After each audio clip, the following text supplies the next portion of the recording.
Pasta 18, 8. O martírio em Jerusalém. Obedecendo às recomendações de Tiago, Paulo de Tarso hospedou-se em casa de Mnasson antes de qualquer entendimento com a igreja. O apóstolo Galileu prometeu visitá-lo na mesma noite. Pressentindo acontecimentos de importância naquela fase de sua existência, o ex-rabino aproveitou o dia traçando planos de trabalho para os discípulos mais diretos. À noite, quando espesso manto de sombras envolvia a cidade, Tiago apareceu cumprimentando o companheiro em atitude muito humilde. Também ele estava envelhecido, exausto, doente. O convertido de Damasco, ao contrário de outras vezes, experimentou extrema simpatia pela sua pessoa, que parecia inteiramente modificada pelos reveses e tribulações da vida. Trocadas as primeiras impressões relativamente às viagens e feitos evangélicos, o companheiro de Simão Pedro pediu ao ex-rabino lhe marcasse lugar e hora em que pudesse falar mais intimamente. Paulo atendeu de pronto, seguindo ambos para um aposento em particular. O filho de Alfeu começou explicando o motivo de suas graves apreensões. Havia mais de um ano que os rabinos Eliaquim e Enoque deliberaram reviver os processos de perseguições iniciados por ele, Paulo, quando da sua movimentada gestão no Sinédrio.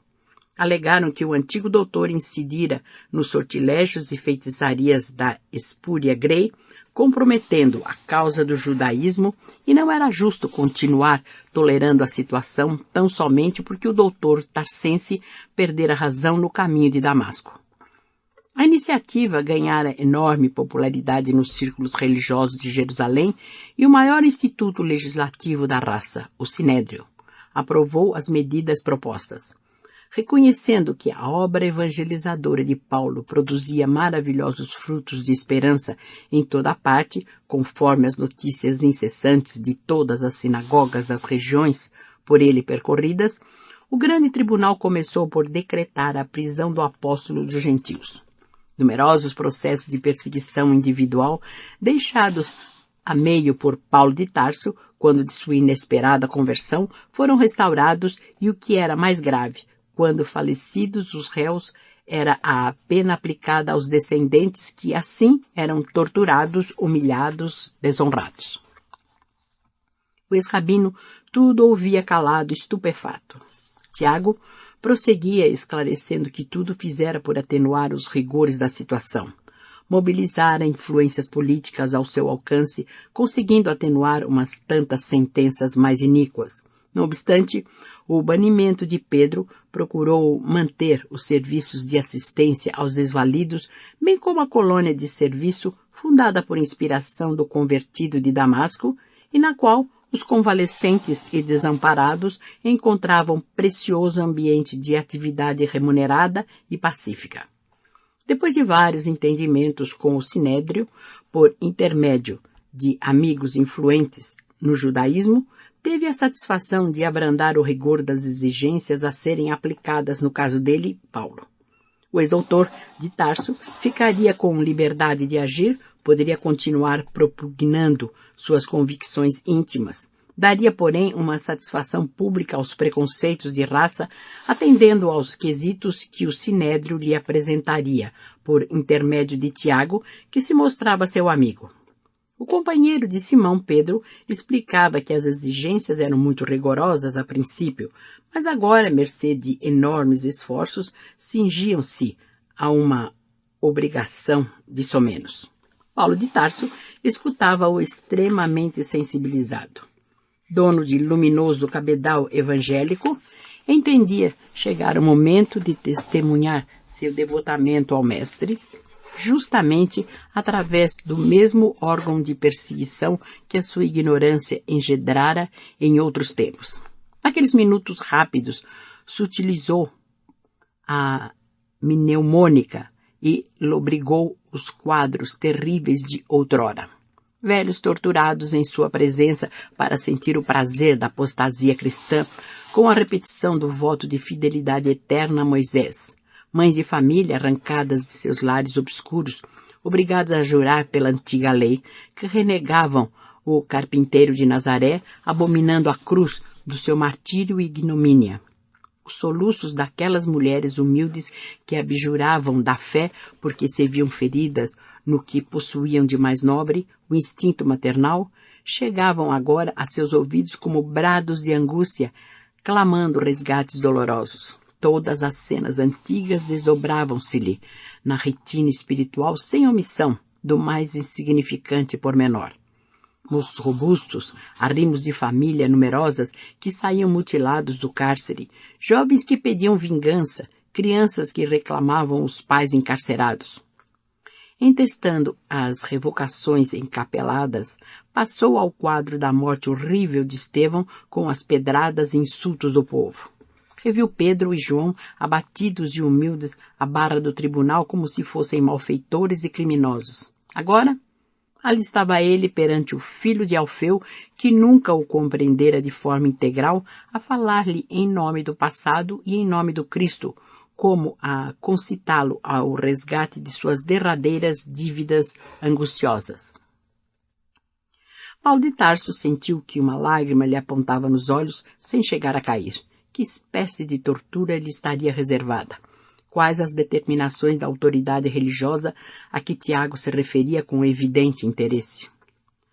Quando o companheiro de Simão fez uma pausa mais longa, o ex-rabino perguntou muito comovido: que pretendem eles de mim? O filho de Alfeu fixou nele os olhos serenos e explicou: depois de muito relutarem, os israelitas congregados em nossa igreja vão pedir-te apenas que pagues as despesas de 4 homens pobres que fizeram votos de Nazireu, comparecendo com eles no templo durante 7 dias consecutivos, para que todo o povo possa ver que continuas bom judeu e leal filho de Abraão. À primeira vista, a demonstração poderá parecer pueril, entretanto, colima, como vês, satisfazer a vaidade farisaica. O ex-rabino fez um gesto muito seu quando contrariado e replicou: pensei que o sinédrio ia exigir minha morte. Tiago compreendeu quanto de repugnância transbordava de semelhante observação e objetou: pensei que isso te repugna e, contudo, insisto para que acedas, não por nós propriamente, mas pela igreja e pelos que de futuro nos hajam de secundar. Isso, obtemperou Paulo com enorme desencanto, não representa nobreza alguma. Essa exigência é uma ironia profunda e visa reduzir-nos a crianças de tão fútil que é. Não é perseguição, é humilhação, é o desejo de exibir homens conscientes como se fossem meninos volúveis e ignorantes.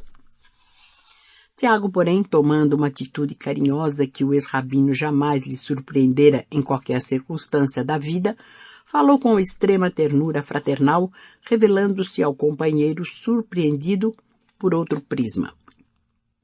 Sim, Paulo. Compreendo tua justa aversão.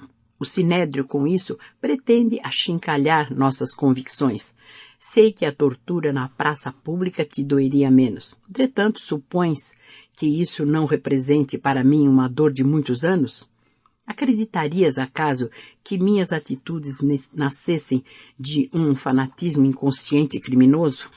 Compreendi muito cedo, desde a primeira perseguição, que a tarefa de harmonização da igreja com os judeus estava mais particularmente em minhas mãos.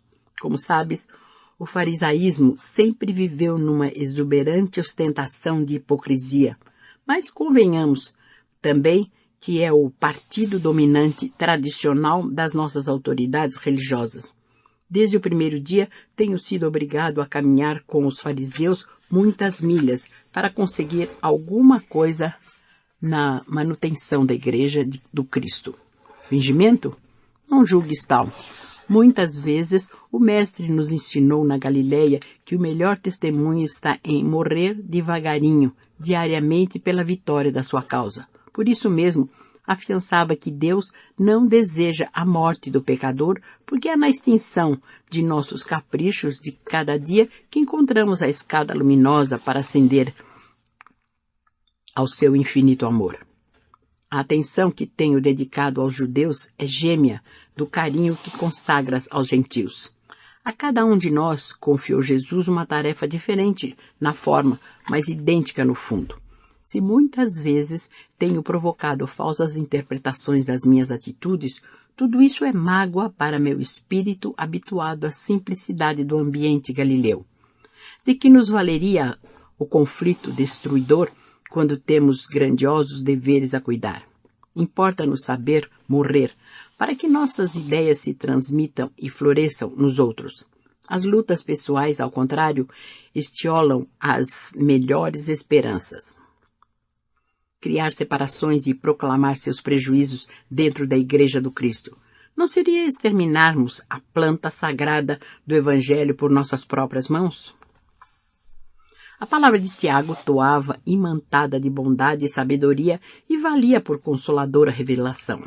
Os galileus eram muito mais sábios que qualquer dos rabinos mais cultos de Jerusalém.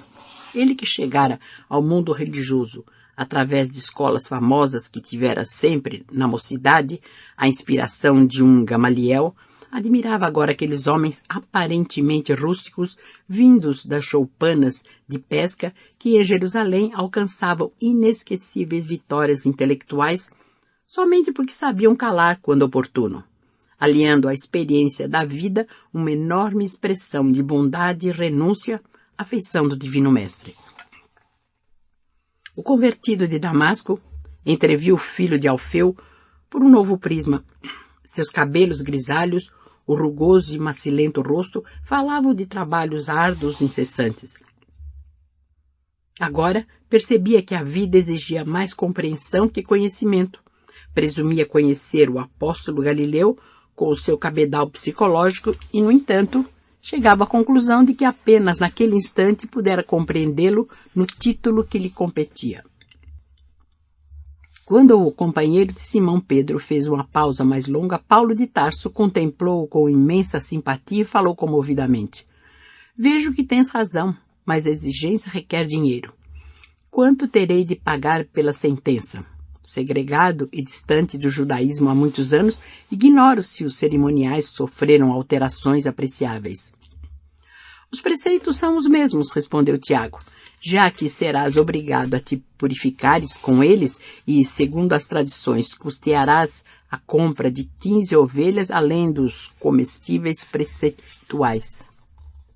"É um absurdo", objetou o apóstolo dos gentios. "Como sabes, a autoridade religiosa exige de cada nazireu 3 animais para os serviços da consagração."